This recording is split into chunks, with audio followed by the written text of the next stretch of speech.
Guilty on all counts, 25 to life. DA Rebecca Hayes spoke into her phone while standing at her office window, the afternoon sun casting sharp shadows across her red blazer and the case files strewn across her desk. Daniel Carter's Honor Society membership certificates lay crumpled in her trash can like discarded dreams. Her chief of staff cleared his throat nervously. "Patricia, the boy's family is requesting a meeting." "Tell them to save their breath for the appeals court," she interrupted, her smile cold as winter steel. "I've sent better kids than Daniel Carter to prison for less. This case is going to make national headlines, and I'll be the prosecutor who proved nobody is above the law."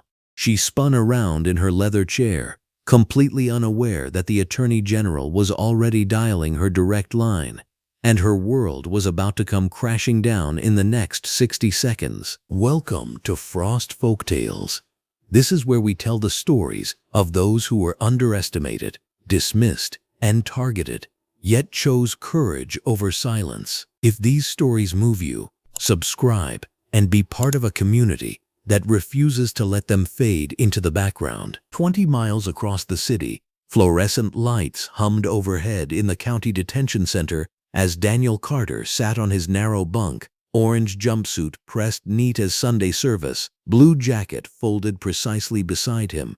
The afternoon light streamed through barred windows, illuminating a young man who carried himself like he was heading to graduation instead of potentially spending his life behind bars. Other inmates moved around him with unusual respect, drawn to something unbreakable in his quiet dignity. "You're that honor student they got on the news," said Marcus, a heavy-set man serving time for armed robbery.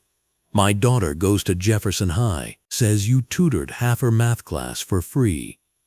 Daniel looked up from the book he was reading, Advanced Constitutional Law, borrowed from the prison library. "Still doing that if I could," he replied softly. "Education doesn't stop because the world gets complicated." The other men nodded, understanding something Rebecca Hayes had deliberately chosen to ignore. This wasn't some hardened criminal. This was a young man who'd spent his Saturday mornings teaching kids to read and his evenings volunteering at the homeless shelter downtown. But none of that mattered to the woman in the red blazer who saw only headlines and political opportunity. 3 weeks earlier, Daniel had been walking home from the university library when he'd encountered the peaceful protest outside City Hall. Students from 5 different colleges had gathered to demonstrate against proposed cuts to educational funding, their signs reading, "Save our schools" and "Education is a right." Daniel had stopped to listen, his backpack heavy with law books, his future bright with possibility. The protest had been calm until Detective James Wilson arrived with backup, ordering the crowd to disperse immediately despite their valid permits. Daniel had his phone out, live streaming the interaction, when Wilson began pushing elderly protesters to the ground. Without thinking, Daniel had stepped forward to help a fallen woman to her feet, his hand extended in assistance. That's when Wilson had spun around, nightstick raised, shouting that Daniel had assaulted an officer. The body camera footage would later show Daniel's hands helping the woman stand, but Wilson's report described a violent attack that never happened. Within minutes, Daniel Carter went from honor student to accused felon, his crime being in the wrong place with the wrong skin color when an ambitious detective needed an arrest to justify excessive force. Back in her corner office, Rebecca Hayes spread Daniel's case files across her mahogany desk like a general planning a campaign. Character reference letters from teachers, professors, and community leaders formed neat stacks she'd already decided to ignore. Mrs. Miney Henderson from the literacy program had written about Daniel's dedication to helping adults earn their GEDs. Professor Martinez had detailed Daniel's academic achievements and leadership in the debate club.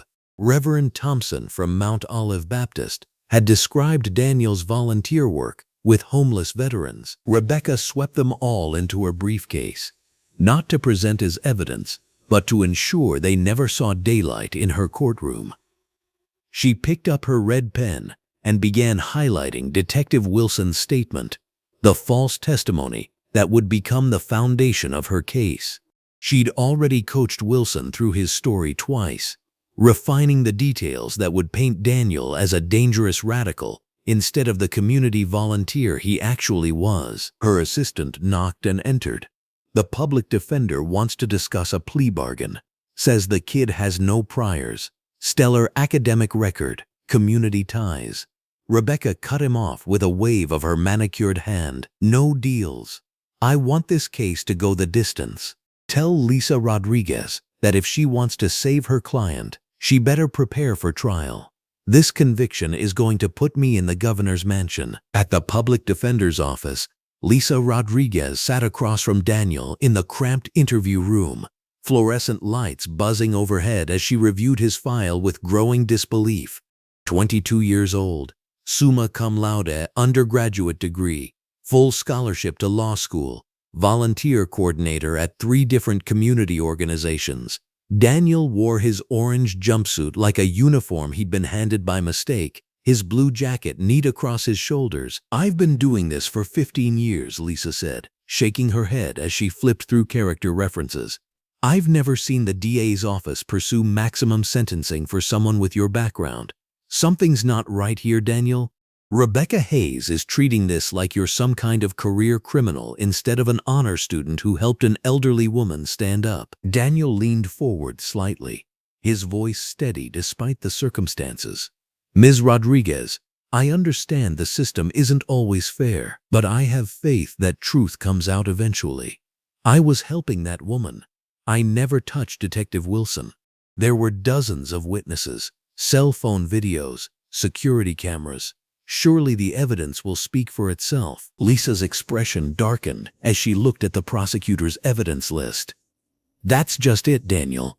They're not submitting the security footage. They're not calling the witnesses who saw what really happened. Hayes is building a case on Detective Wilson's testimony alone, and she's blocked every piece of evidence that would prove your innocence. The weight of systematic injustice settled over the small room like storm clouds gathering overhead.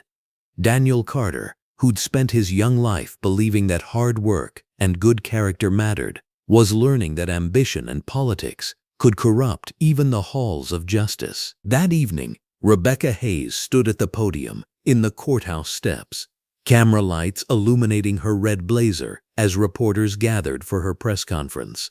The late afternoon sun cast dramatic shadows as she prepared to launch her political career on the back of Daniel Carter's destruction. Today I am announcing that my office will seek the maximum penalty against Daniel Carter, the violent activist who assaulted a police officer during last month's riots at City Hall. This case sends a clear message that political extremism and violence against law enforcement will not be tolerated in our city. Hayes paused for effect, her smile practiced and cold. As your district attorney, I have successfully prosecuted hundreds of dangerous criminals. When elected as your next governor, I will bring that same tough-on-crime approach to statewide law enforcement. The reporters scribbled furiously as Hayes outlined her political ambitions built on Daniel Carter's innocence. She spoke of protecting communities and upholding law and order, never mentioning the honor student sitting in a cell for helping an elderly woman, never acknowledging the mountain of evidence she'd buried to secure her conviction. Miles away, in a modest apartment, Daniel's mother, Sarah Carter, sat in her red dress, the same one she'd worn to his law school orientation, now stained with tears as Rebecca Hayes' press conference played on the evening news. Her son, the boy who'd never missed church, who'd tutored neighborhood kids for free, who'd dreamed of becoming a civil rights lawyer, was being painted as a violent criminal on television. Sarah's hands trembled as she reached for her phone to call her husband. She had no idea that Marcus Carter, the man she'd divorced 10 years earlier when career pressures had torn their marriage apart, now held the title of State Attorney General. She didn't know that the man who could stop Rebecca Hayes' prosecutorial rampage was sitting in his downtown office at that very moment, reviewing statewide crime statistics while remaining completely unaware that his son was the subject of the evening's lead story. Attorney General Marcus Carter worked late under fluorescent office lights, his desk covered with reports from district attorneys across the state. He'd built his career on the principle that justice was blind, that the law protected everyone equally regardless of race or circumstance. His framed law degree hung beside a photo from his college graduation, a picture that included a young woman whose face he'd tried to forget, and the son he'd lost touch with when ambition had cost him his family. As Rebecca Hayes concluded her press conference, and Daniel Carter prepared for another night in county lockup, neither prosecutor nor defendant knew they were connected by bonds stronger than law and more powerful than political ambition. The collision course had been set, and Rebecca Hayes' quest for power was about to crash into the unbreakable love between a father and the son he'd never stopped protecting, even from a distance. The stage was set for a reckoning that would expose not just one prosecutor's corruption, but an entire system that allowed ambition to triumph over truth. Daniel Carter's quiet dignity behind bars would soon become the catalyst for justice that even Rebecca Hayes couldn't manipulate or suppress. The fluorescent lights hummed overhead in District Attorney Rebecca Hayes' office as she leaned back in her leather chair, her green blouse crisp against her blue jacket. The morning sunlight streamed through the tall windows, casting sharp shadows across her mahogany desk where a computer monitor displayed crystal-clear security footage from the protest 3 weeks ago. Rebecca's manicured finger hovered over the mouse as she replayed the crucial 30 seconds for the 4th time. There was Daniel Carter, clearly visible in his blue volunteer coordinator t-shirt, kneeling beside an elderly woman who had fallen during the police charge. His hands were gentle as he helped her to her feet, shielding her from the chaos erupting around them. Not once did he raise his fists. Not once did he move toward the officers. "This is problematic," Rebecca muttered, her jaw tightening as she watched Daniel guide 2 injured protesters toward the medical station set up at the edge of the park. The footage showed him moving with purpose, but that purpose was clearly humanitarian, not violent. Chief of Staff Robert Mills knocked and entered without waiting for permission, his nervous energy filling the room. "Ma'am, the character witnesses for the Carter case are downstairs. They've been waiting for over an hour." Rebecca's eyes remained fixed on the screen where Daniel Carter was now helping a teenage boy with a bleeding forehead. "I'm not meeting with them." She clicked a folder on her desktop labeled Carter Evidence and dragged the video file into it. "Robert, I need this footage buried deep. Bury it so deep that even if Rodriguez goes fishing, she'll never find it." "But ma'am, this clearly shows." "It shows a young man who was present at a violent riot where a police officer was assaulted." Rebecca's voice carried the authority of someone accustomed to reshaping reality to fit her narrative. "That's the story, Robert. That's the only story that matters for my career trajectory." Robert's face paled, but he nodded slowly. "What about the character witnesses? His principal drove 2 hours to get here." "Send them home. Tell them the prosecution doesn't require character testimony for violent felony cases." Rebecca stood and smoothed her blue jacket, her red lipstick a sharp contrast against her calculating smile. "Instead, call Detective Wilson. Tell him I need him here in 20 minutes. It's time we refined his recollection of events." 20 minutes later, Detective James Wilson sat across from Rebecca's desk, his uniform crisp with short sleeves despite the morning chill. His badge caught the overhead lighting as he shifted uncomfortably in his chair. "Detective Wilson, your testimony is the cornerstone of this case," Rebecca began, her tone simultaneously warm and commanding. "I need you to walk me through exactly what you saw Daniel Carter do." Wilson cleared his throat. "Well, there was a lot of chaos, ma'am. Protesters were scattering. Some were throwing bottles. Focus on Carter specifically. You stated in your report that he struck Officer Martinez." "I saw him near Martinez when Martinez went down," Wilson said carefully. "It was hard to see exactly." "Detective," Rebecca's voice sharpened like a blade. Officer Martinez suffered a concussion that required hospitalization. Someone caused that injury. You identified Daniel Carter as the perpetrator. Are you now changing your testimony? The silence stretched between them, heavy with implication. Wilson understood the subtext perfectly. His pension, his career, his family's stability, all depended on maintaining the narrative that had already been established. No, ma'am. I saw Daniel Carter strike Officer Martinez with a closed fist. Martinez went down immediately. Excellent. And Carter's demeanor afterward, aggressive, threatening. He was clearly the ringleader of the violent element. Rebecca smiled, the expression never reaching her eyes. Perfect. That's exactly what the jury needs to hear. Across town, Public Defender Lisa Rodriguez sat in her cramped office, surrounded by towers of case files and empty coffee cups. Her computer screen showed a different reality than the one being crafted in Rebecca's office. Cell phone footage from 3 different angles played simultaneously, each video showing Daniel Carter's actions from the moment police charged into the peaceful demonstration. This is incredible, Lisa whispered to herself, watching as Daniel moved through the chaos like a guardian angel. In one video, he caught a falling elderly man. In another, he placed himself between a young woman and a charging police horse. A third showed him carrying a bleeding protester toward safety, his face etched with concern, not aggression. Her phone buzzed with a text from another protester. Found more footage. Daniel saved my daughter from being trampled. He's a hero, not a criminal. Lisa immediately began drafting discovery requests, her fingers flying over the keyboard. Every piece of evidence pointed to Daniel's innocence, his character, his instinct to protect rather than harm. This wasn't just a case of mistaken identity. This was a complete fabrication. An hour later, her computer chimed with an email from the district attorney's office. Motion to suppress evidence filed by Rebecca Hayes.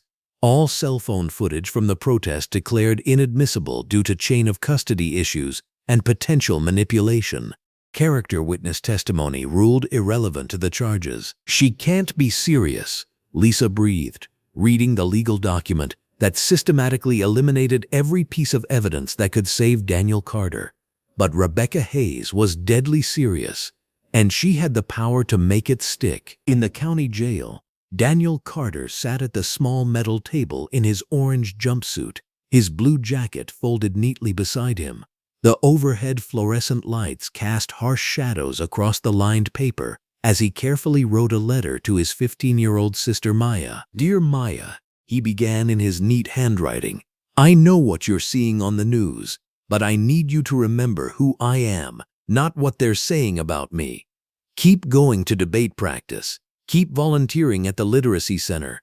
Keep believing that truth matters, even when it feels like the whole world has forgotten what truth looks like. His cellmate, a man named Carlos, serving time for drug possession, watched with respect. You got heart, college boy. Most people in here would be bitter as poison by now. Daniel looked up from his letter. Bitterness won't change anything. Faith might. Your lawyer thinks she can beat this? The evidence is there. Ms. Rodriguez will find a way to present it.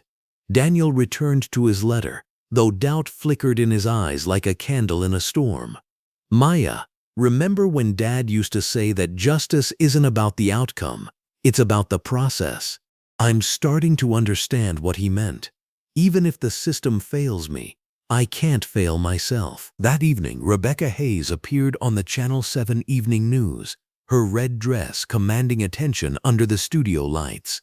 The chyron read, Day Hayes, tough on violent crime. Thank you for having me, Jennifer, Rebecca said to the host, her smile practiced and perfect. The Daniel Carter case represents everything wrong with today's activist culture. This young man participated in a violent riot that left a dedicated police officer hospitalized. Under my leadership, this office will not tolerate violence masquerading as social justice. But District Attorney Hayes, some are calling Daniel Carter an honor student With a spotless record, academic achievement doesn't excuse violent behavior, Rebecca replied smoothly. In fact, it makes it worse. Carter used his intelligence and leadership abilities to orchestrate violence against our law enforcement officers. That's why we're seeking the maximum penalty. The interview continued for another 10 minutes, with Rebecca painting Daniel as a calculating criminal who had fooled everyone with his academic success. She spoke of protecting the community, of sending a message, of ensuring that violent activists faced consequences. What Rebecca didn't mention was the pattern hidden in her case files. 3 years ago, Marcus Johnson, a black college student, convicted of assault after a traffic stop. Key witness testimony suppressed. Video evidence mysteriously corrupted. 2 years ago, Terrence Williams, a black community organizer, convicted of inciting a riot. Character witnesses blocked from testifying. Social media evidence ruled inadmissible. The pattern was clear to anyone who looked closely enough.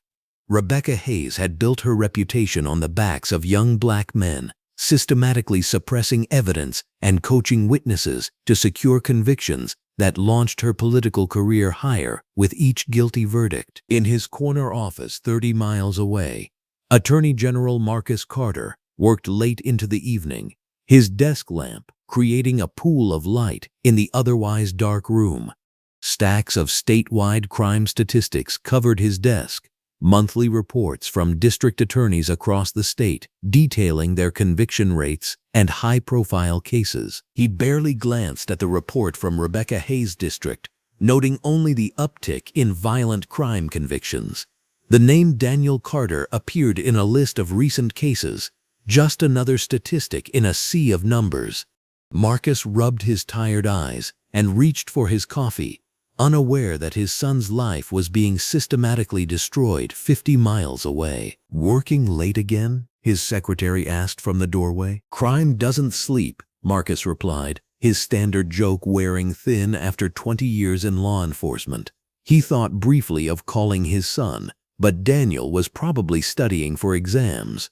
They'd talk this weekend, as they did every weekend, father and son sharing stories about their respective pursuits of justice. If Marcus had looked more closely at Rebecca Hayes' report, if he had noticed the name Daniel Carter among the recent convictions, if he had made that phone call to check on his son, the entire trajectory of the case might have changed.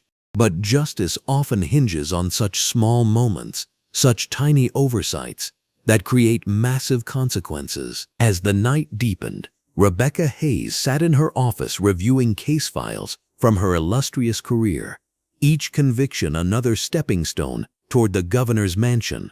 Daniel Carter remained in his cell, writing letters of encouragement to his family while maintaining faith in a system that had already betrayed him. And Attorney General Marcus Carter finally headed home, completely unaware that his son faced 25 to life in prison for crimes he never committed. The evidence of Daniel's innocence lay buried in Rebecca's computer files. His character witnesses had been sent home without being heard, and the truth waited in digital limbo while ambition triumphed over justice. Tomorrow would bring new challenges, new opportunities for Rebecca to cement her case against Daniel Carter, and new reasons for Daniel to maintain hope despite the mounting evidence that hope might not be enough. The fluorescent lights hummed their eternal tune overhead, illuminating a justice system where evidence could be ignored, truth could be buried, and innocence was no match for ambition.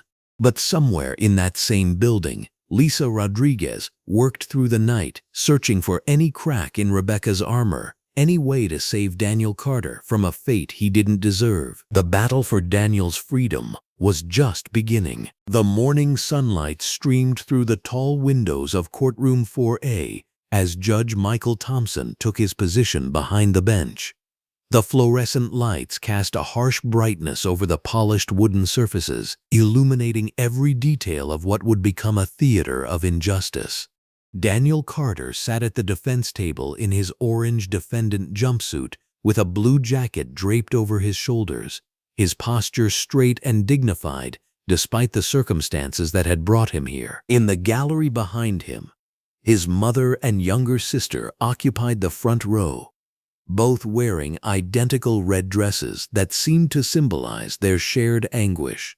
His mother's hands trembled slightly as she folded them in her lap, while his 15-year-old sister stared ahead with a mixture of confusion and determination that mirrored Daniel's own resolve. District Attorney Rebecca Hayes stood at the prosecution table, her red blazer immaculate under the courtroom lights. She shuffled through her papers with practiced confidence, occasionally glancing toward the jury box, where 12 citizens would soon decide Daniel's fate based on the carefully constructed narrative she was about to present. Her assistant, Chief of Staff Robert Mills, sat beside her in a dark suit, his expression revealing nothing of the evidence they had chosen to bury. Judge Thompson called the court to order, his voice echoing in the spacious room. Ladies and gentlemen of the jury, we will now hear opening statements in the case of the state versus Daniel Marcus Carter. Ms. Hayes, you may proceed. Rebecca Hayes rose smoothly, her red heels clicking against the marble floor as she approached the jury box. Her smile was calculated to inspire confidence, her voice carefully modulated to convey both authority and concern for public safety. Ladies and gentlemen, what you will hear over the next few days is the story of a young man who chose violence over peaceful protest, who attacked a police officer doing his duty, and who represents exactly the kind of dangerous element that threatens our community's safety. She gestured toward Daniel, who remained perfectly still despite the inflammatory characterization. The defendant may appear calm now, sitting there in this courtroom, but the evidence will show you a different Daniel Carter. A Daniel Carter who used a peaceful demonstration as cover for criminal activity. Daniel's mother bit her lip, her knuckles white as she gripped her purse. His sister reached over and took her hand, both of them watching their beloved family member being transformed into a stranger through Rebecca's words. You will hear testimony from Detective James Wilson, a decorated officer with 15 years of experience, who will tell you exactly what happened that day. You will hear how the defendant attacked him without provocation, how this supposed honor student chose to use his fists instead of his voice. Rebecca's voice rose slightly, playing to the emotions of the jurors who hung on her every word. Public Defender Lisa Rodriguez sat at the defense table, her green blouse and blue jacket, professional but clearly less expensive than Rebecca's designer outfit. She scribbled notes furiously, knowing that much of what Rebecca was saying contradicted the evidence that had been systematically excluded from the trial. Her jaw tightened as she listened to the distortions, her mind already formulating the uphill battle she would have to fight. Rebecca continued her opening statement, painting a picture of Daniel that bore no resemblance to the young man his family knew. This is not about peaceful protest. This is not about freedom of expression. This is about a young man who made a choice to commit violence against a law enforcement officer, and about our community's right to hold him accountable for that choice. She paced in front of the jury box, her movements calculated to maintain their attention. The defense will try to distract you with talk of character witnesses and community service. They will try to paint the defendant as some kind of model citizen. But character witnesses and volunteer work do not excuse criminal behavior.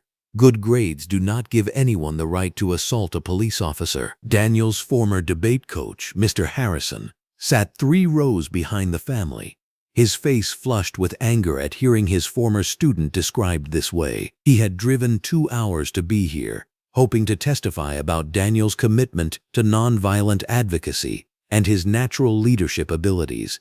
Several of Daniel's teachers occupied nearby seats, all of them prepared to speak on his behalf if given the opportunity. Rebecca concluded her opening with a flourish that she had practiced in her office mirror. Ladies and gentlemen, at the end of this trial, I will ask you to find Daniel Carter guilty of assault on a law enforcement officer, because the evidence will prove beyond any reasonable doubt that he committed this crime. Thank you. She returned to her seat with the satisfied expression of someone who knew she had delivered exactly the performance she intended. The jury members sat quietly, absorbing what they had just heard, unaware of the crucial evidence that had been kept from them. Judge Thompson turned to the defense table. "Ms. Rodriguez, your opening statement." Lisa Rodriguez stood, her determination evident despite the disadvantages she faced. "Thank you, Your Honor. Ladies and gentlemen of the jury, you have just heard the prosecution's version of events. But as we proceed through this trial, I ask you to remember that there are always multiple sides to every story." She moved closer to the jury, her voice sincere and direct. "Daniel Carter is not the person Ms. Hayes just described to you. He is an honor student who has dedicated countless hours to community service. He is a young man who has never been in trouble with the law, who volunteers at homeless shelters, and who was at that demonstration specifically to advocate for peaceful change." Rebecca Hayes made a note on her legal pad, already preparing objections to limit how much Lisa could say about Daniel's character and background. "The evidence will show that Daniel Carter was helping injured protesters when Detective Wilson confronted him. The evidence will show that Daniel never raised a hand in violence against anyone." Lisa's voice carried conviction, but she knew the key evidence supporting her statements had been ruled inadmissible through Rebecca's pretrial motions. "I ask you to listen carefully to all the testimony, to consider what evidence is presented and what evidence might be missing, and to remember that the burden of proof rests entirely with the prosecution." "Thank you." As Lisa returned to her seat, Judge Thompson called for the prosecution's first witness. Rebecca Hayes stood with theatrical gravity. "The state calls Detective James Wilson to the stand." Detective Wilson entered through the courtroom's rear doors, his uniform crisp with short sleeves that displayed his muscular forearms. His badge gleamed under the fluorescent lights as he walked down the center aisle with the confident stride of someone accustomed to being believed without question. After being sworn in by the court clerk, Detective Wilson settled into the witness chair and surveyed the courtroom. His eyes briefly met Daniel's before he turned his attention to Rebecca Hayes, who approached with the familiarity of someone who had coached him through his testimony multiple times. "Detective Wilson, please tell the jury about your experience in law enforcement," Rebecca began, establishing his credentials before moving to the heart of his testimony. "I've been with the police department for 15 years, ma'am. I've worked patrol, community policing, and crowd control. I've received commendations for my service and have testified in court proceedings over 100 times." "And were you working in an official capacity on the day in question when you encountered the defendant?" "Yes, ma'am. I was assigned to monitor the demonstration and ensure public safety.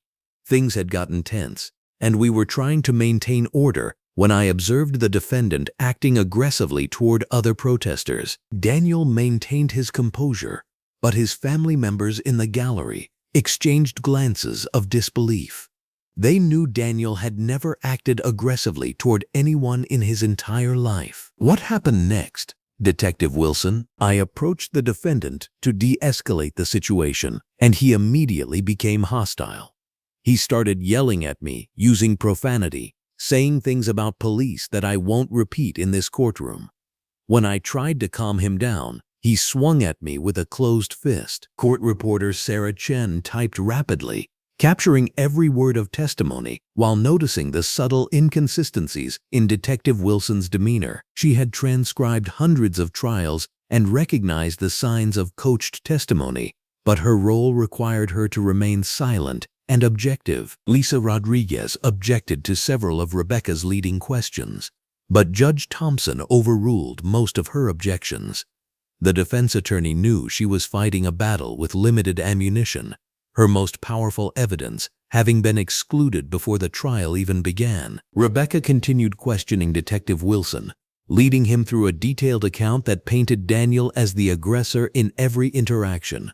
The detective described defending himself against Daniel's supposed attack while trying to protect other protesters from harm. "Detective Wilson, in your professional opinion, was the defendant's behavior consistent with someone committed to peaceful protest?" "Absolutely not, ma'am. In my 15 years of experience, I've seen the difference between legitimate protesters and troublemakers looking for an excuse to commit violence. The defendant was clearly in the second category. When Lisa Rodriguez rose for cross-examination, she faced the challenge of dismantling testimony that had been carefully constructed to appear credible. Detective Wilson, you stated that you've testified in court over 100 times. Have you ever been found who have provided inaccurate testimony? Rebecca Hayes objected before Detective Wilson could answer. Relevance, Your Honor. Sustained, Judge Thompson ruled, cutting off Lisa's attempt to explore the detective's history. Lisa pressed on despite the limitations. Detective Wilson, were there other witnesses to this alleged assault? There were a lot of people around, but it was a chaotic situation. People were running and screaming. I was focused on protecting myself and others. Were there any video recordings of the incident? Detective Wilson glanced briefly at Rebecca Hayes before answering. If there were, I'm not aware of any being available for evidence. Lisa knew about the security footage that clearly showed Daniel helping injured protesters rather than attacking police. But Rebecca's successful motion to suppress that evidence meant the jury would never see it. The prosecution rested after Detective Wilson's testimony, having presented a streamlined case that omitted any evidence favorable to Daniel. Rebecca Hayes had successfully created a narrative that transformed a peaceful young advocate into a violent criminal, all while hiding the truth from the jury. During the afternoon recess, Daniel's debate coach approached Lisa Rodriguez in the hallway outside the courtroom. Ms. Rodriguez, I need to testify. The jury needs to know who Daniel really is. Lisa nodded grimly. I'm going to try, Mr. Harrison, but Ms. Hayes has already filed motions to exclude character testimony. She's claiming it's not relevant to whether he committed assault. That evening, local news coverage showed Rebecca Hayes on the courthouse steps, her red blazer vibrant against the setting sun. This trial is sending a clear message that violence against our law enforcement officers will not be tolerated, regardless of the perpetrator's background or supposed achievements. Meanwhile, in the state capitol, Attorney General Marcus Carter worked late in his office, reviewing crime statistics and preparing for upcoming policy meetings. The fluorescent lights in his office cast the same harsh brightness that had illuminated his son's trial, but he remained focused on statewide issues, unaware that his own child sat in a county jail cell, awaiting a verdict that could destroy his future. Rebecca Hayes ended her day confident in her impending victory, already planning the press conferences and political meetings that would follow Daniel's conviction. She had successfully buried the evidence of his innocence and transformed a clear case of prosecutorial misconduct into what appeared to be a legitimate conviction. The stage was set for a devastating miscarriage of justice, with Daniel Carter's fate hanging in the balance while the truth remained hidden from those with the power to save him. The fluorescent courtroom lights cast harsh shadows across the mahogany benches as court reporter Sarah Chen's fingers moved mechanically across her stenograph keys. 12 jurors filed back into their seats after 3 hours of deliberation, their faces revealing nothing of the verdict that would determine Daniel Carter's fate. Judge Michael Thompson adjusted his black robes and looked toward the jury foreman, a middle-aged accountant whose hands trembled slightly as he held the folded paper. Has the jury reached a verdict? Judge Thompson's voice echoed through the packed courtroom. We have, Your Honor. Daniel Carter stood slowly, his orange defendant shirt pressed and clean despite the circumstances, his blue jacket hanging perfectly on his shoulders. His posture remained straight, shoulders back, chin level. 22 years old and facing the possibility of life in prison. Yet he carried himself with the same dignity that had impressed his teachers and community leaders throughout his young life. In the gallery behind him, his mother clutched his sister's hand. Both women wore red dresses, their Sunday best, hoping somehow that their faith and love could influence the outcome. His mother's eyes were already glistening with unshed tears, her red dress a stark contrast against the neutral courtroom colors. Rebecca Hayes smoothed her red blazer and stood beside the prosecution table, her expression carefully controlled but her eyes bright with anticipation. Chief of Staff Robert Mills sat directly behind her, a legal pad ready to capture the victory statement she had already rehearsed. On the charge of assault on a police officer, how do you find? Guilty, Your Honor. The word hit Daniel Carter's family like a physical blow. His sister's sharp intake of breath cut through the courtroom silence. His mother's hand flew to her mouth as the tears she had been holding back finally spilled over, staining the red fabric of her dress with dark spots. Daniel Carter's expression never changed. He stood motionless, absorbing the verdict with the same quiet strength he had shown throughout the trial. His hands remained at his sides unclenched, his breathing steady and controlled. On the charge of inciting a riot, how do you find? Guilty, Your Honor. Rebecca Hayes felt a surge of triumph course through her veins. This was it.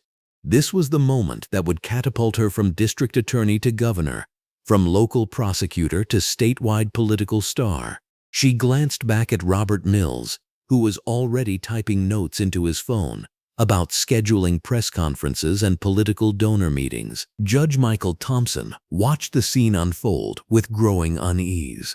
Throughout the trial, he had witnessed Rebecca Hayes' aggressive suppression of character evidence, her coaching of witnesses, her systematic dismissal of anything that might humanize Daniel Carter.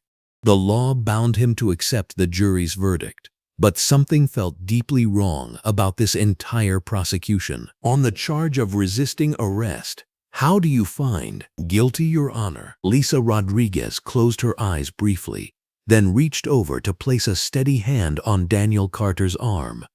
Her client turned slightly toward her, and she saw not defeat in his expression, but resolve. Even now, facing decades in prison for crimes she knew he didn't commit, Daniel Carter maintained his composure. Mr. Carter, you have been found guilty on all charges, Judge Thompson announced.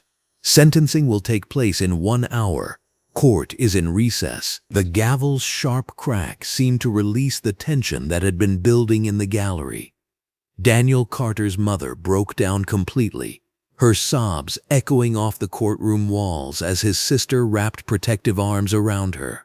The red of their dresses seemed to brighten under the harsh fluorescent lights, like beacons of grief in the sterile courtroom. Rebecca Hayes strode toward the exit, her red blazer flowing behind her like a cape of victory. Reporters immediately surrounded her in the hallway, microphones thrust forward, cameras capturing her moment of triumph. District Attorney Hayes, you've secured convictions on all charges against Daniel Carter. What's your reaction? Rebecca Hayes positioned herself perfectly for the cameras, her expression serious but confident. Today justice was served.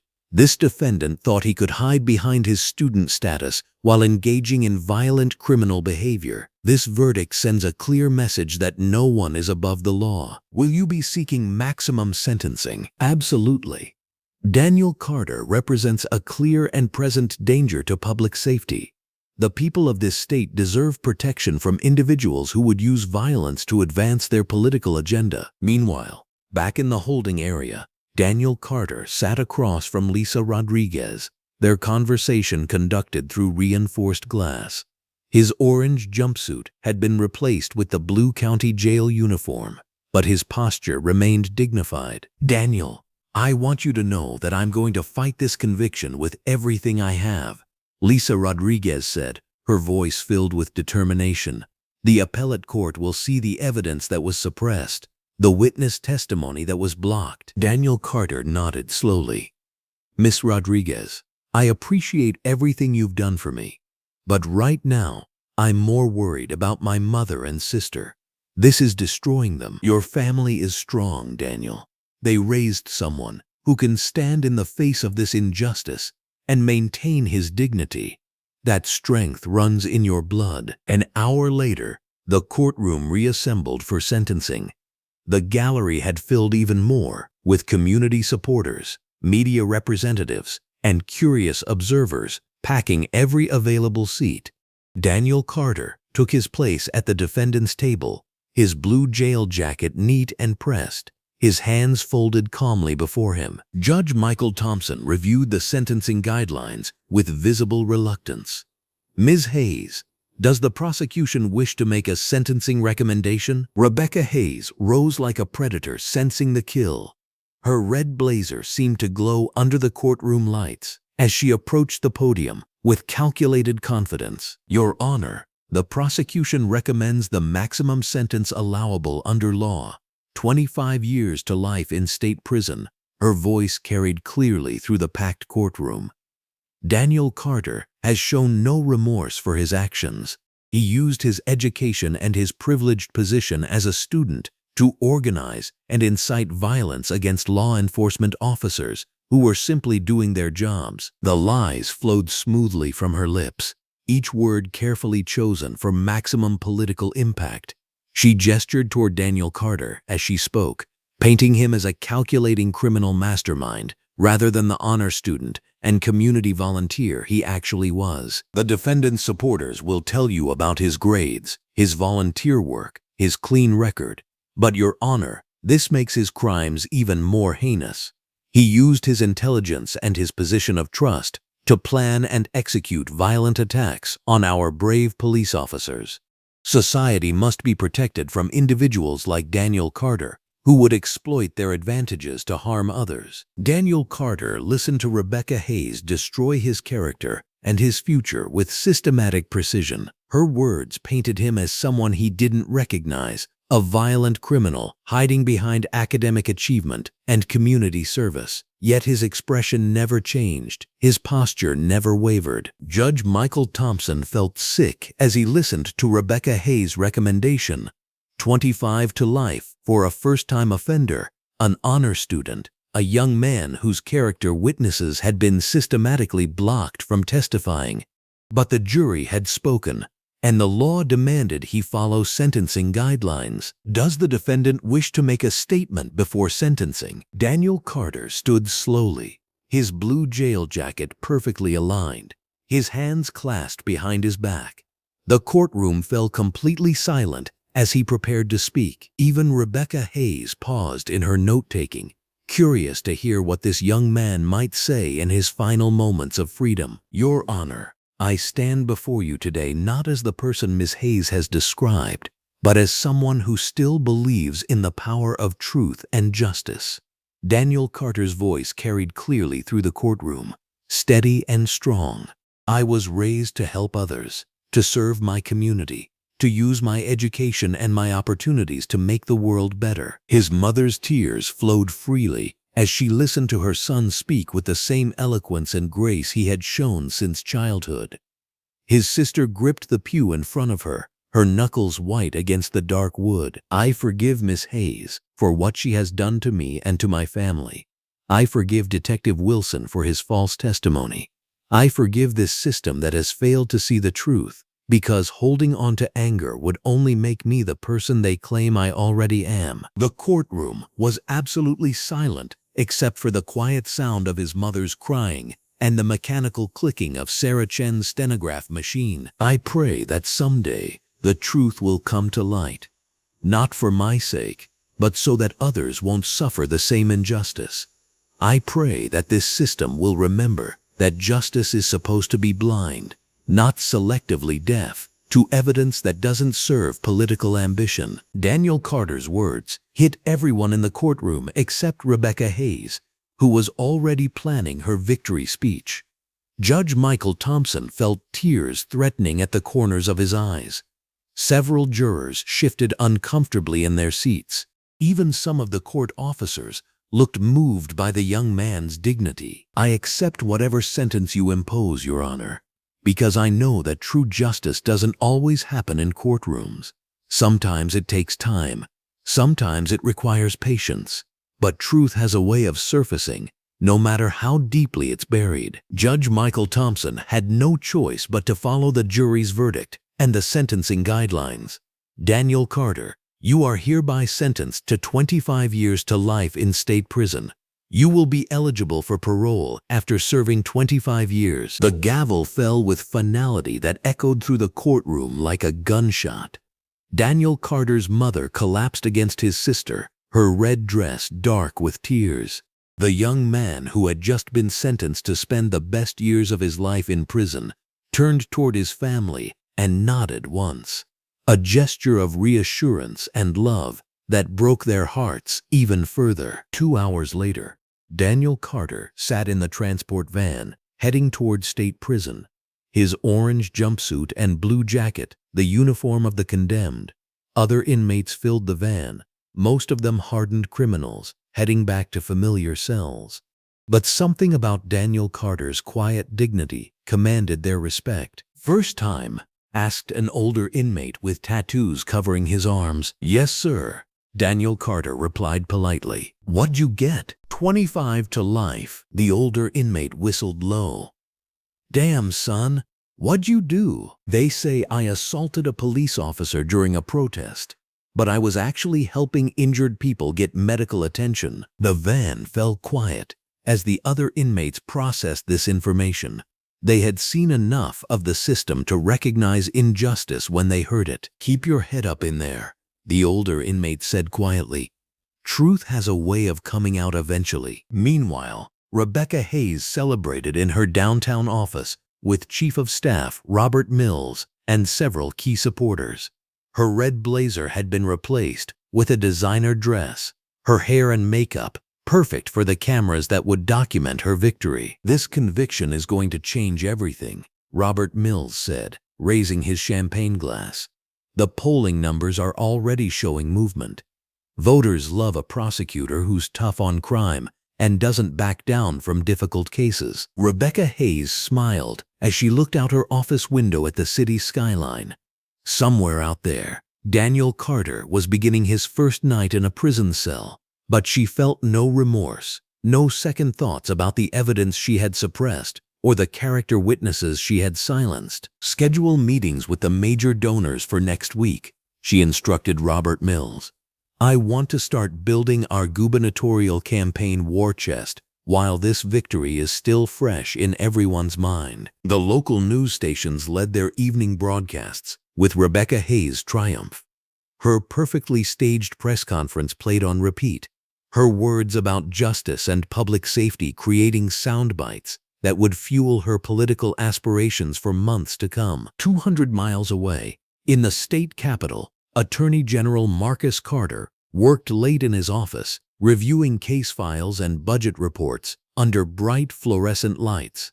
His green dress shirt was crisp despite the long day, his blue jacket hanging neatly on the back of his chair. Stacks of legal documents covered his desk as he reviewed statewide prosecution statistics and conviction rates. He glanced briefly at a newspaper headline about a high-profile conviction in the metropolitan area, noting that district attorneys across the state were maintaining strong conviction rates on violent crime cases. The name Daniel Carter meant nothing to him, just another statistic in his monthly reports. Marcus Carter had no idea that his son had just been sentenced to spend the rest of his life in prison, or that the prosecutor celebrating this victory would soon discover she had just made the biggest mistake of her career. The Attorney General of the state continued his work, unaware that his world was about to be shattered by a phone call that would change everything. Rebecca Hayes fell asleep that night in her luxury apartment, her red dress hanging in a closet full of power suits and designer outfits, dreaming of gubernatorial mansions and political glory built on the broken dreams of an innocent young man. The stage was set for a reckoning that would shake the foundations of the state's justice system. The late afternoon sunlight streamed through the floor-to-ceiling windows of District Attorney Rebecca Hayes' corner office, casting golden rays across her mahogany desk, where campaign materials lay scattered like promises of power. Rebecca adjusted her red blazer and smiled at the mock-up of her gubernatorial campaign poster, her perfectly styled blonde hair catching the natural light as she imagined her face on billboards across the state. The conviction of Daniel Carter had been the capstone of her prosecutorial career, the high-profile case that would launch her into the governor's mansion. Chief of Staff Robert Mills sat across from her desk, his green shirt wrinkled from the long day as they planned her political future. Campaign donor lists, policy positions, and polling data covered every surface of the spacious office, illuminated by the bright overhead fluorescent lights that never dimmed in the halls of power. Rebecca's red blazer felt like armor as she reviewed the talking points that would carry her to victory, each bullet point referencing her tough-on-crime record and her fearless prosecution of dangerous criminals. The Carter conviction polls at 87% approval, Robert reported, adjusting his glasses as he read from his tablet. Voters love a prosecutor who doesn't back down from violent activists. This case alone could carry you through the primary. Rebecca's smile widened as she imagined the headlines that would follow her announcement.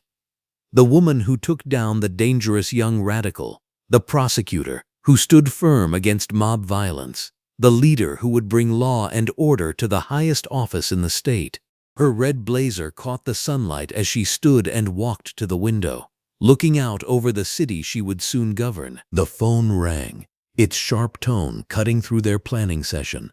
Rebecca glanced at the caller ID and felt a flutter of excitement mixed with nervousness. Attorney General Marcus Carter rarely called district attorneys directly unless something significant was happening at the state level. She smoothed her red blazer and adopted her most professional tone. Attorney General Carter.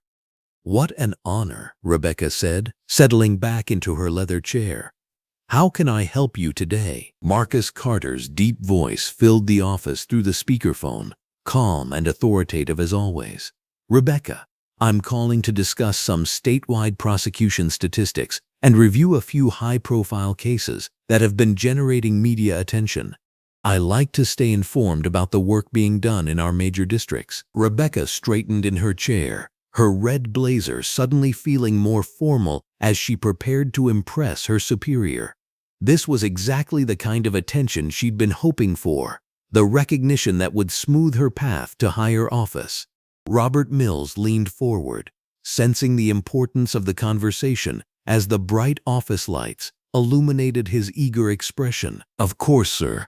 I'm always happy to discuss our successful prosecutions," Rebecca replied, her voice filled with confidence. "We've been particularly effective in handling violent crime and domestic terrorism cases." "I've been reading about some of your recent convictions," Marcus continued, his tone remaining neutral and professional. "Walk me through your most significant case from the past month, the one that's been getting the most media coverage." Rebecca's eyes lit up as she launched into her favorite topic, her red blazer catching the afternoon light as she gestured with enthusiasm. This was her moment to shine, to demonstrate the prosecutorial excellence that would make her an unstoppable gubernatorial candidate. "That would be the Daniel Carter case, sir.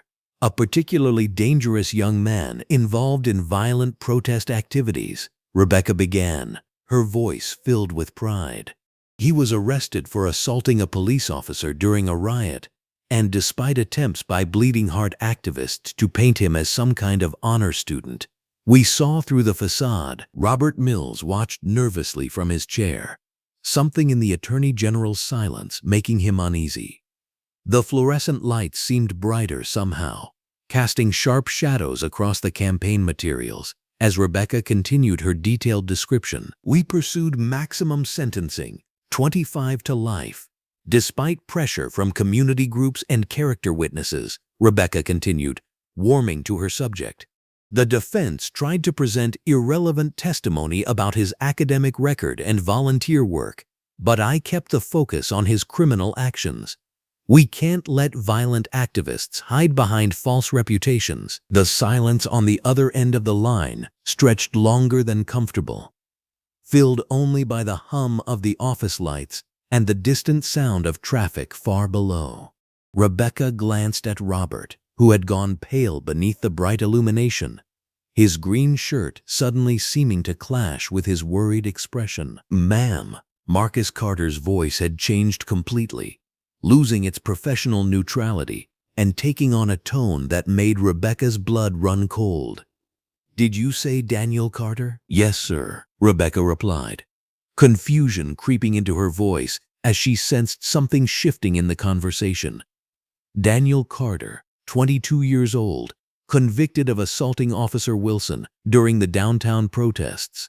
We made sure he received the maximum sentence to send a message about law and order." The silence that followed seemed to stretch for eternity, filled with a tension that made the bright office feel suddenly claustrophobic.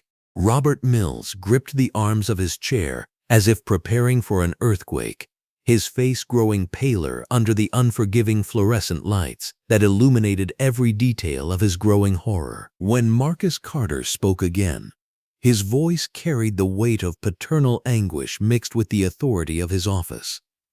"Rebecca, Daniel Carter is my son." The words hit Rebecca like a physical blow, her red blazer suddenly feeling like a target painted on her chest. The campaign materials scattered across her desk seemed to blur as her world tilted on its axis, the bright sunlight streaming through the windows now seeming harsh and unforgiving. "Your son?" Rebecca's voice came out as barely a whisper, her confidence evaporating like morning mist. "But that's impossible. He's a violent criminal, a dangerous activist he's an honor student at State University." Marcus Carter's voice cut through her protests like a blade. "He volunteers at homeless shelters and community centers. He was at those protests as a peaceful observer, documenting police interactions for a sociology class project." Rebecca's hands trembled as she reached for Daniel Carter's file, her red blazer now feeling like it was suffocating her. The fluorescent light seemed impossibly bright as she opened the folder and saw, for the first time, the documents she had ordered buried. Honor Society certificates, academic transcripts showing a perfect GPA, letters of recommendation from professors and community leaders, all the evidence of Daniel Carter's true character that she had systematically suppressed. "There must be some mistake," Rebecca stammered. But even as she spoke, she knew there was no mistake. The young man she had painted as a dangerous criminal was the Attorney General's son, an exemplary student whose only crime had been being in the wrong place when her ambition demanded a conviction. Robert Mills had gone completely white, staring at his boss with the expression of a man watching his career implode in real time. The campaign materials spread across the office now looked like evidence of their hubris, brightly lit by the overhead lights that seemed to expose every detail of their catastrophic error. "Rebecca," Marcus Carter's voice carried the full weight of his authority and his pain. "I want you to explain to me why my son's character evidence was suppressed. I want to know why clear video evidence of his innocence was ignored.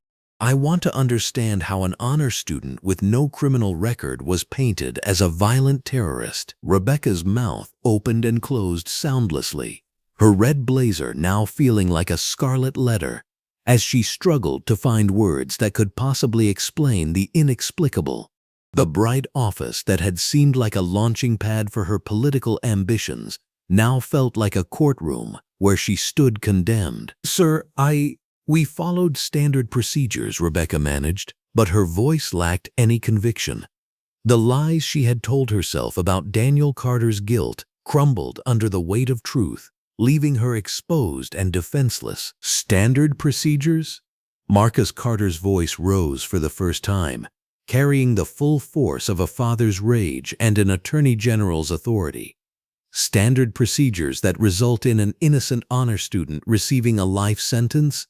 Standard procedures that suppress exonerating evidence and coach witnesses to commit perjury?" Robert Mills slowly pushed back from the desk, distancing himself from the unfolding disaster as the fluorescent lights illuminated every detail of his horror. The campaign they had been planning moments before now seemed like a fever dream, impossible and absurd in the face of what they had done. "I'm ordering an immediate federal investigation into your handling of this case," Marcus Carter continued, his voice now carrying the cold precision of prosecutorial authority. "Federal Prosecutor Alina Vasquez will be reviewing every aspect of your conduct, every piece of suppressed evidence, every witness you coached." Rebecca sank back into her chair, her red blazer wrinkled and disheveled as the full magnitude of her mistake crashed over her like a tidal wave. The young man she had used as a stepping stone to power was not just innocent, he was the son of the most powerful law enforcement official in the state. Furthermore, Marcus Carter's voice continued remorselessly. This investigation will review your entire prosecutorial record. If this is how you handle one case, we need to examine whether this represents a pattern of misconduct. The campaign posters with Rebecca's smiling face now seemed to mock her from their scattered positions around the bright office. The woman who had planned to be governor was about to become the subject of a federal investigation. Her career built on false convictions and suppressed evidence, finally exposed to the harsh light of justice. After Marcus Carter ended the call, Rebecca sat in stunned silence, staring at the Daniel Carter file spread across her desk. The Honor Society certificates she had thrown in the trash now seemed to glow under the fluorescent lights, testament to the exemplary character of the young man she had destroyed. Her red blazer felt heavy with the weight of her sins as she finally understood what she had done. Robert Mills quietly gathered his things and left without a word, abandoning the sinking ship of Rebecca's political career. The bright office that had buzzed with ambition moments before now felt like a tomb, filled only with the evidence of Rebecca Hayes' catastrophic fall from grace. The morning sun streamed through the tall windows of the federal courthouse as Elena Vasquez stepped out of her black sedan, her red blazer sharp against the bright daylight. As federal prosecutor for the Eastern District, she had built her reputation dismantling corruption at every level of government. Today's assignment would prove to be one of her most significant cases yet. Elena's team of 12 federal agents spread across the district attorney's office like a precision instrument. Armed with search warrants and subpoenas, they moved through Rebecca Hayes' domain with methodical efficiency. The overhead fluorescent lights cast everything in stark relief as boxes of evidence were seized and computers were impounded. Rebecca Hayes sat behind her mahogany desk, her green blouse and blue jacket wrinkled from a sleepless night. The confident prosecutor who had celebrated Daniel Carter's conviction just days earlier now resembled a cornered animal. Her hands trembled as she watched federal agents catalog every file in her office. "Miss Hayes," Elena said, settling into the chair across from Rebecca's desk, "we need to discuss your handling of the Daniel Carter case, along with several others that have come to our attention." Rebecca's voice cracked as she attempted to maintain her composure. "I followed proper procedure in every case.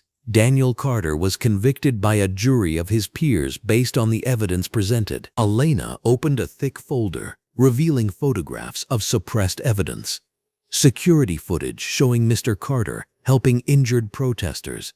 Cell phone videos documenting police escalation. Character witness statements from teachers and community leaders. None of this was presented to the jury. Care to explain why? In the adjacent office, Chief of Staff Robert Mills was having a very different conversation with federal agents. His blue jacket hung on his chair as he rolled up his sleeves, ready to cooperate fully. The ambitious aide, who had once dreams of following Rebecca to the governor's mansion, now saw his only path to survival. "I kept detailed records of everything," Robert said, sliding a flash drive across the table. "Rebecca instructed me to bury exonerating evidence in multiple cases. She called it strategic prosecution. I have emails, memos, and recorded conversations documenting her methods." The agents exchanged glances. This level of cooperation would accelerate their investigation significantly. Meanwhile, at the state penitentiary, prison warden Thomas Bryant personally oversaw Daniel Carter's transfer to protective custody. The warden, a veteran corrections officer with 30 years of experience, had never seen a case unravel so quickly or completely. "Mr. Carter," Warden Bryant said, his muscular frame filling the doorway of the secure holding area, "you're being moved to a private cell while the federal investigation proceeds. We're taking every precaution to ensure your safety." Daniel looked up from the book he was reading, still wearing his orange jumpsuit and blue jacket. Despite everything, his dignity remained intact. "Thank you, Warden. I appreciate your consideration. The warden studied the young man who had maintained perfect behavior throughout his incarceration. For what it's worth, son, I've been doing this job for 3 decades. I can usually spot the real troublemakers within hours. You never belonged in here. Back at the federal building, Attorney General Marcus Carter stood in his office, staring out at the city skyline. The most powerful law enforcement official in the state had recused himself from his son's case, but he ensured that Daniel would receive every protection and resource available. His phone rang. Elena Vasquez was calling with an update. General Carter, we're uncovering a pattern of misconduct that goes back years. Your son's case appears to be part of a systematic abuse of prosecutorial power. We've identified at least 15 other cases with similar evidence suppression. Marcus closed his eyes, processing the magnitude of the corruption. Whatever resources you need, Agent Vasquez, I want every victim of this misconduct identified and every injustice corrected. Federal agents were now fanned out across the city, interviewing the character witnesses Rebecca Hayes had refused to hear. At the community center where Daniel had volunteered, his supervisor Maria Gonzalez sat across from Agent Thompson, her red cardigan bright under the overhead fluorescent lights. Daniel tutored kids every Tuesday and Thursday for 2 years, Maria explained. He never missed a session, even during exam periods. When the riots started, he was here helping serve dinner to homeless families. The idea that he would assault a police officer is absurd. Agent Thompson made detailed notes. Did anyone from the prosecutor's office contact you during the trial preparation? Rebecca Hayes' assistant called once. When I tried to explain Daniel's character, he cut me off and said character evidence wasn't relevant. They didn't want to hear the truth. Similar interviews were taking place across the city. Daniel's high school principal, debate coach, and professors all told the same story. A pattern of prosecutorial indifference to exonerating evidence that painted a clear picture of misconduct. Detective James Wilson was arrested that afternoon while leaving the police station. The overhead skylight illuminated his shocked face as federal agents read him his rights. His long-sleeved police uniform, once a symbol of authority, now marked him as another target of the investigation. Detective Wilson, you're under arrest for perjury in the Daniel Carter case and conspiracy to obstruct justice. We have evidence of false testimony in multiple prosecutions handled by Rebecca Hayes. Wilson's lawyer would later reveal that the detective had been coached by Rebecca's office to embellish testimony in dozens of cases. His cooperation agreement would expose a web of corruption that reached throughout the prosecutor's office. Lisa Rodriguez sat in the federal prosecutor's conference room, her red blouse vibrant under the bright fluorescent lighting. For the first time since taking Daniel's case, she felt hope. Boxes of suppressed evidence surrounded the table as she walked federal prosecutors through each piece. This security footage clearly shows Daniel helping injured protesters, Lisa explained, pointing to the screen. Rebecca Hayes had this video from day one but filed motions to suppress it as irrelevant. Elena Vasquez studied the footage. What about the cell phone videos from other protesters? Same pattern. Every piece of exonerating evidence was buried through procedural motions. Rebecca Hayes built her entire case on Detective Wilson's false testimony while suppressing everything that proved Daniel's innocence. The evidence was overwhelming. Federal prosecutors now had documentation of systematic prosecutorial misconduct, spanning multiple years and dozens of cases. Rebecca Hayes' world was collapsing in real time. Her political donors were already distancing themselves as news of the federal investigation broke. The woman who had positioned herself as the future governor now faced the prospect of federal criminal charges. Her phone rang constantly with reporters seeking comment, but Rebecca couldn't find words to explain the inexplicable. How do you justify destroying an innocent man's life for political advancement? How do you account for years of suppressed evidence and coached testimony? Chief of Staff Robert Mills had already cleaned out his desk and was cooperating fully with federal investigators. The ambitious aide's detailed records would prove invaluable in documenting Rebecca's pattern of misconduct. Local news stations that had once celebrated Rebecca Hayes as a tough prosecutor were now dissecting her methods. The woman who had courted media attention now found that same spotlight, exposing her corruption. Channel 7 has learned that federal investigators are reviewing more than 20 cases prosecuted by District Attorney Rebecca Hayes, the anchor reported. Sources confirm that evidence suppression and witness coaching may have resulted in multiple wrongful convictions. At the state penitentiary, other inmates began approaching Daniel with stories of their own prosecutions by Rebecca Hayes. A pattern emerged of rushed trials, suppressed evidence, and coached testimony. Daniel listened with growing alarm as he realized the scope of the injustice. "She buried my alibi witnesses," explained Marcus Washington, serving 15 years for armed robbery. "My grandmother saw me at church during the crime, but Hayes claimed religious testimony wasn't credible." Another inmate, James Rodriguez, described how Rebecca Hayes had suppressed security footage that contradicted the prosecution's timeline. "My lawyer found the video, but Hayes got it thrown out on technical grounds. The jury never saw proof that I wasn't even in the neighborhood when the crime occurred." Daniel realized that his case wasn't an aberration. Rebecca Hayes had built her entire career on systematic prosecutorial abuse, destroying lives to advance her political ambitions. Elena Vasquez held her first press conference that evening, the natural skylight from the courthouse windows providing perfect illumination for the cameras. Her red blazer commanded attention as she outlined the scope of the federal investigation. "We have evidence of systematic prosecutorial misconduct spanning multiple years and affecting dozens of cases," Elena announced. "Evidence suppression, witness coaching, and deliberate hiding of exonerating materials appear to be standard practice in the Hayes administration." The questions came rapidly from reporters who had once praised Rebecca Hayes' tough prosecutorial style. "How many wrongful convictions are you investigating?" "We've identified at least 20 cases with clear evidence of prosecutorial misconduct. That number may grow as our investigation continues." "What charges is Rebecca Hayes facing?" "Federal civil rights violations, obstruction of justice, and conspiracy charges are all under consideration. We're building comprehensive cases that will ensure accountability for these systematic abuses." Rebecca Hayes watched the press conference from her empty office, her green blouse now wrinkled and stained with tears.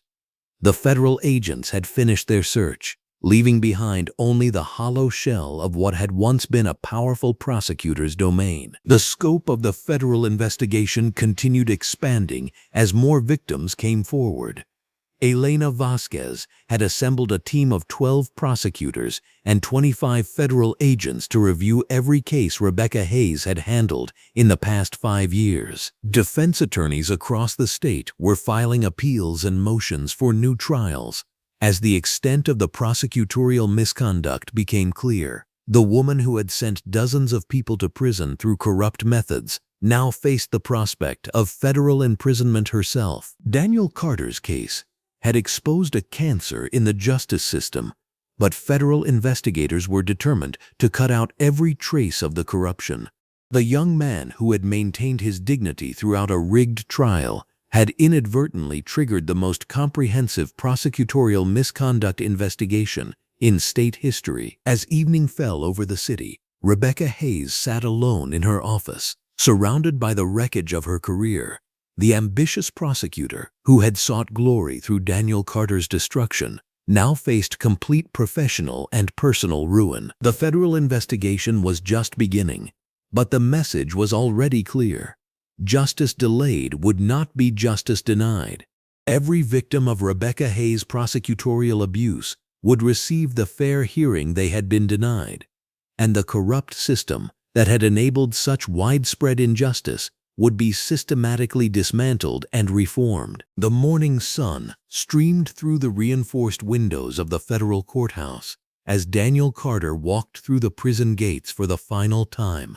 After 8 months behind bars, He wore civilian clothes again, a crisp white button-down shirt and navy blue slacks that his mother had carefully selected for this day. The orange jumpsuit and blue jacket were finally behind him, folded away like a nightmare that had lasted too long. His family waited just beyond the gates. His mother, elegant in her red dress despite the tears streaming down her face, rushed toward him with arms outstretched. His younger sister followed close behind, her own red blouse bright against the morning light, as she wrapped him in an embrace that spoke of months of fear and hope intertwined. "I never stopped believing," his mother whispered against his shoulder, her voice breaking with relief that had been building since that first phone call from Attorney General Marcus Carter's office 3 days ago. Daniel held them both, feeling the weight of false accusations and stolen months finally lifting from his shoulders. The dignity he'd maintained throughout his ordeal remained intact, but now it was paired with something he hadn't dared to feel in prison: genuine hope for the future. Inside the federal courthouse, a different kind of reckoning was unfolding. Rebecca Hayes sat at the defendant's table, her red power suit now serving a cruelly ironic purpose. The same courtroom where she had once commanded respect as a prosecutor had become the stage for her own downfall. Federal Prosecutor Elena Vasquez stood before Judge Patricia Morrison, outlining charges that would destroy not just Rebecca's career, but her freedom. "Your Honor, the defendant Rebecca Hayes faces 17 counts of prosecutorial misconduct, 12 counts of civil rights violations under color of law, and 8 counts of obstruction of justice," Elena announced, her voice carrying the weight of months of investigation. "The evidence shows a pattern of deliberate evidence suppression, witness coaching, and systematic abuse of prosecutorial power spanning her entire career." Rebecca's hands trembled as she adjusted her red blazer, the same color that had once symbolized her ambition, now marking her as the defendant she had never imagined becoming. Her attorney, a court-appointed public defender, shuffled through papers with the same overwhelmed expression Rebecca had once dismissed in Lisa Rodriguez. Chief of Staff Robert Mills took the witness stand, his green shirt and blue jacket neat despite the nervous perspiration on his forehead. His testimony would be the nail in Rebecca's coffin, and both of them knew it. "Ms. Hayes instructed me to remove the security footage from Daniel Carter's file," Robert testified, his voice steady despite the magnitude of his words. "She said the video showing Mr. Carter helping injured protesters would complicate the narrative she wanted to present to the jury." Elena Vasquez approached the witness stand with measured steps. "Did she give you similar instructions regarding other evidence in the Carter case?" "Yes. Character witness statements from his teachers, volunteer coordinators, debate coaches. She had me file them under irrelevant materials so they wouldn't be disclosed to the defense." Robert's voice grew stronger with each revelation, as if finally telling the truth was lifting a burden he'd carried too long. Rebecca closed her eyes, remembering how confident she'd been just weeks ago. The gubernatorial campaign materials in her office, the donor meetings, the political future that had seemed so certain, all of it crumbling with each word from her former ally. In another courtroom across the hall, Judge Michael Thompson was conducting hearings on Rebecca's previous cases. The scope of her misconduct was staggering.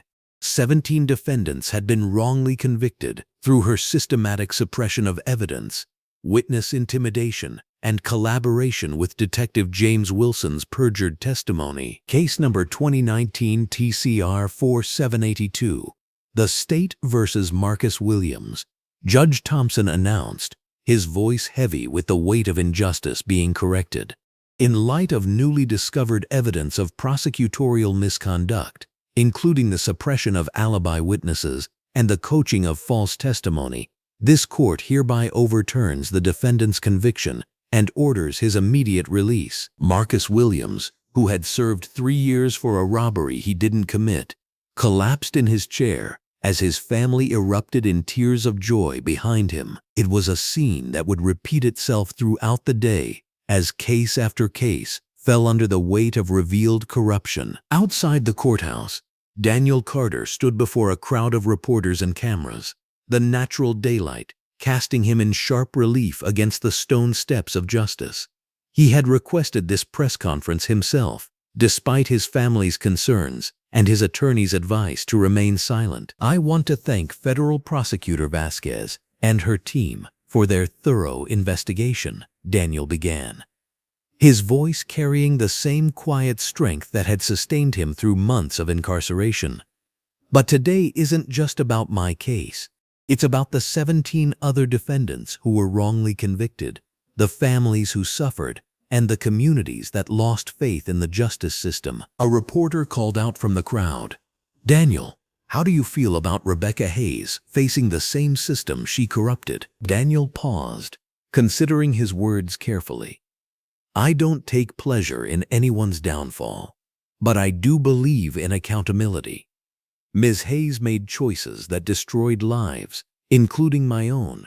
The system is working now the way it should have worked from the beginning, following evidence, seeking truth, protecting the innocent." His grace under pressure was remarkable to witness.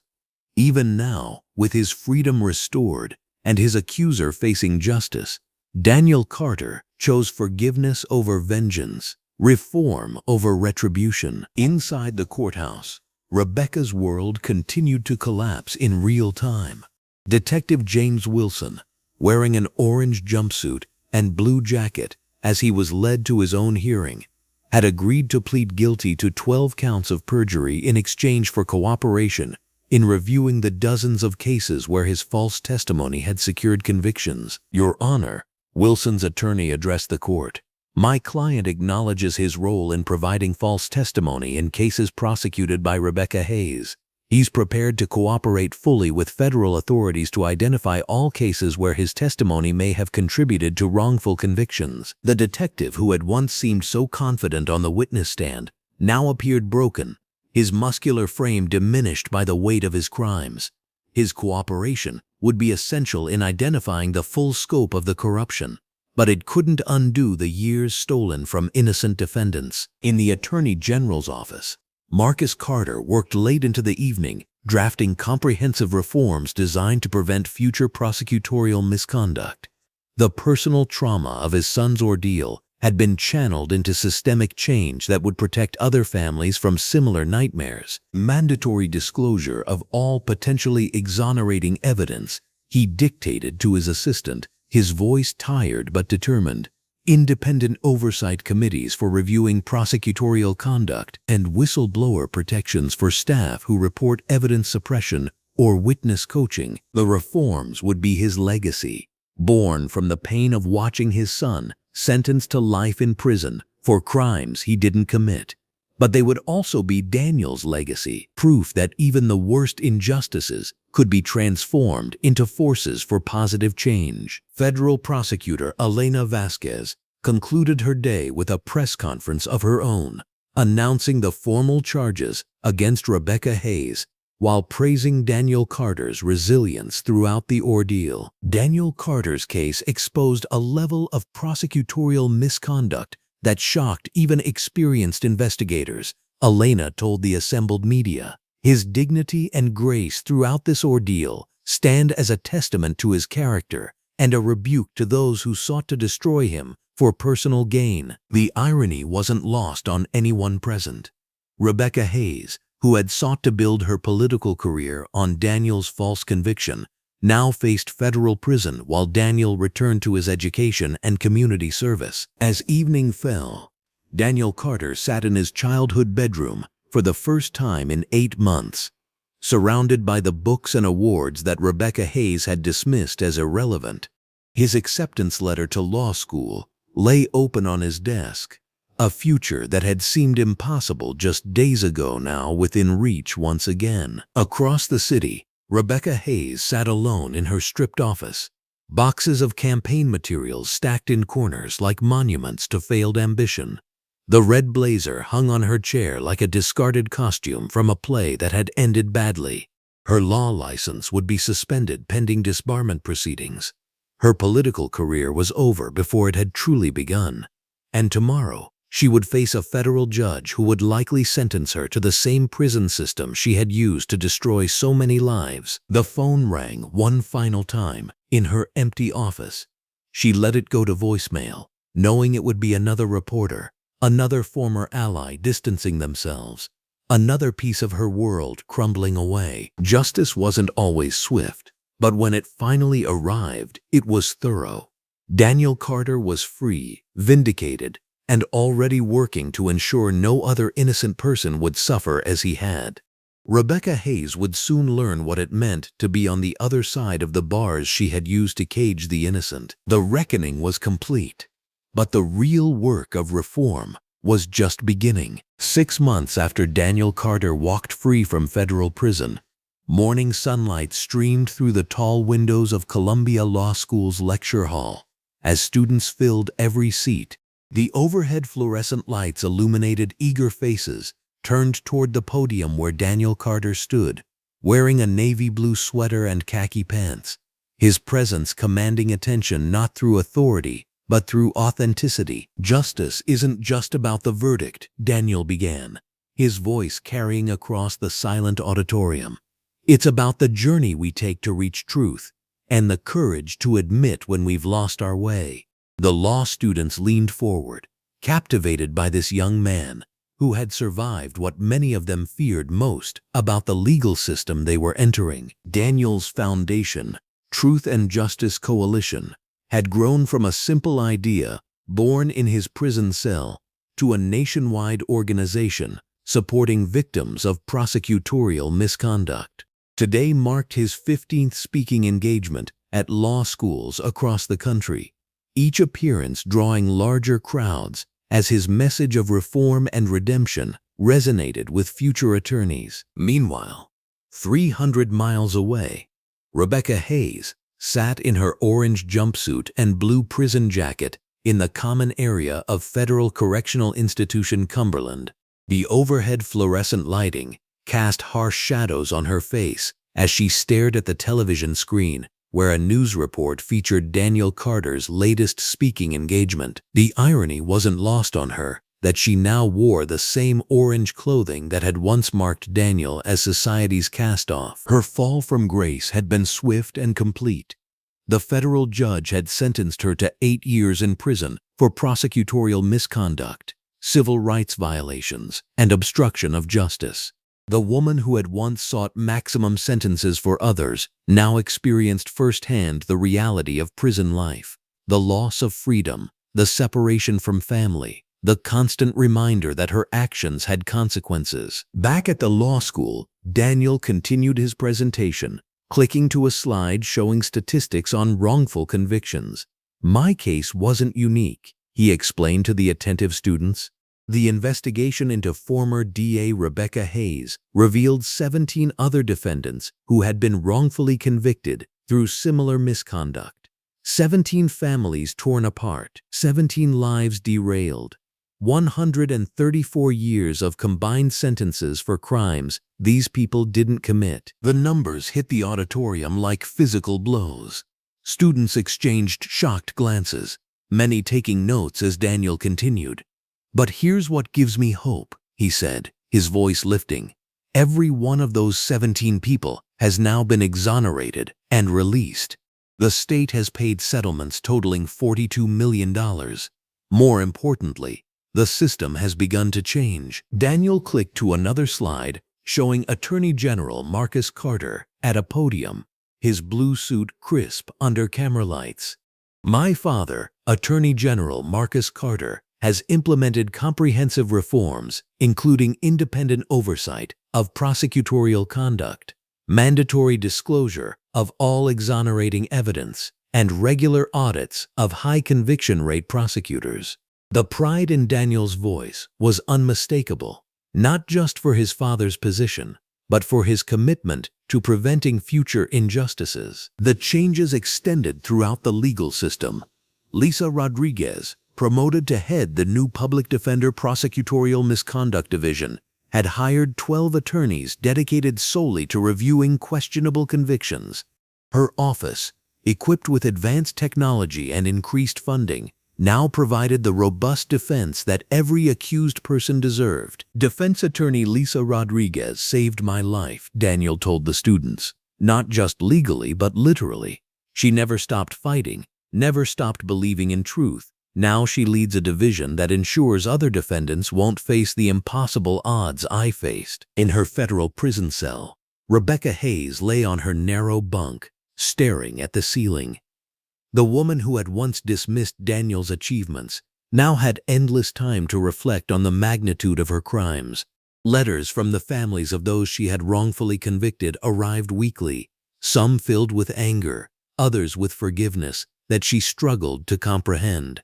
The weight of her actions pressed down on her daily, inescapable in the confined space that had become her world. Daniel's presentation moved to implementation of reforms. Prison Warden Thomas Bryant has established new protocols for protecting inmates whose convictions are under review, he explained. No longer will potentially innocent people languish in general population, vulnerable and forgotten. They receive immediate protective custody, access to legal resources, and regular case reviews. Detective James Wilson, serving his own 3-year sentence for perjury, had become an unlikely ally in reform efforts. His cooperation had led to the retraining of dozens of officers and new protocols requiring body cameras during all arrests and interrogations. The culture of casual dishonesty that had enabled Rebecca Hayes' misconduct was being systematically dismantled. As Daniel's presentation neared its conclusion, he shared the most remarkable transformation of all. "I graduate summa cum laude from Howard University next month," he announced, drawing spontaneous applause from the law students. "I'll be attending Harvard Law School in the fall, specializing in civil rights law and prosecutorial ethics." The journey from honor student to wrongfully convicted defendant to Harvard law admission represented more than personal triumph. It embodied the possibility that justice, though sometimes delayed, could ultimately prevail.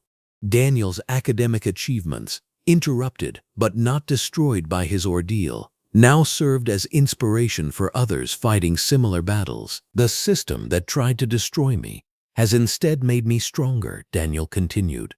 "But that's not the real victory. The real victory is that we've created safeguards so other families won't endure what mine did. We've built bridges between prosecutors and defenders, replacing adversarial combat with collaborative truth-seeking." At FCI Cumberland, Rebecca Hayes walked the prison yard during afternoon recreation time. Her orange jumpsuit stark against the gray concrete walls. Other inmates, learning of her former prosecutor status, had initially treated her with hostility, but as months passed, some had shared their own stories of prosecutorial abuse, creating an ironic community of shared experience. Rebecca's downfall had triggered a nationwide examination of prosecutorial practices. Law schools now required ethics courses, focusing specifically on prosecutorial misconduct. Bar associations implemented continuing education requirements, addressing the prosecutor's duty to seek justice, not merely convictions. District attorney offices across the country reviewed their conviction practices, fearful of federal scrutiny. Daniel clicked to his final slide, showing a photograph of his graduation day surrounded by family, Lisa Rodriguez, and even Judge Michael Thompson, who had become an advocate for judicial oversight of prosecutorial conduct. "This story isn't about revenge," Daniel said quietly. "It's about redemption, not just mine, but our entire system's." He paused, looking across the sea of future lawyers. "Some of you will become prosecutors. Others will defend the accused.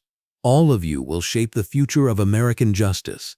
Remember that behind every case file is a human being whose life hangs in the balance. Remember that truth is more important than winning. Remember that justice delayed is justice denied, but justice corrupted is far worse." The auditorium erupted in sustained applause as Daniel concluded his presentation. Students lined up afterward to shake his hand, many expressing their commitment to ethical practice, inspired by his example. That evening, as Daniel prepared for his graduation ceremony, He reflected on the complete reversal of fortune that had brought him to this moment. Rebecca Hayes, once poised for political stardom, now served federal time while he prepared to walk across Harvard Yard. The woman who had sought to destroy him had instead catalyzed the very reforms that would prevent future prosecutorial abuse. His acceptance speech at graduation would emphasize the themes he'd carried throughout his advocacy work: forgiveness for those who had wronged him, including Rebecca Hayes; gratitude for those who had fought for truth, especially Lisa Rodriguez and his father; most importantly, commitment to ensuring that the criminal justice system served justice rather than ambition. As Daniel adjusted his graduation cap in the mirror, he thought about Rebecca Hayes beginning another day in federal prison. He felt no satisfaction in her punishment, only sadness that her pursuit of personal glory had caused so much suffering. Her imprisonment served justice, but her redemption remained a possibility he genuinely hoped she would pursue. The foundation Daniel had built would continue its work long after his law school graduation. Victims of prosecutorial misconduct now had resources, support, and hope. The system had tools to prevent future abuse. Most importantly, the conversation about prosecutorial ethics had moved from legal journals to mainstream discourse, ensuring that what happened to Daniel Carter would be far less likely to happen to others. Truth had indeed triumphed over corruption, but the victory belonged not to any individual, but to the possibility of justice itself. You just heard a story that history tried to overlook. If it stayed with you, take a second to stand with it. Subscribe, share, and help us keep telling the stories that deserve light, not silence.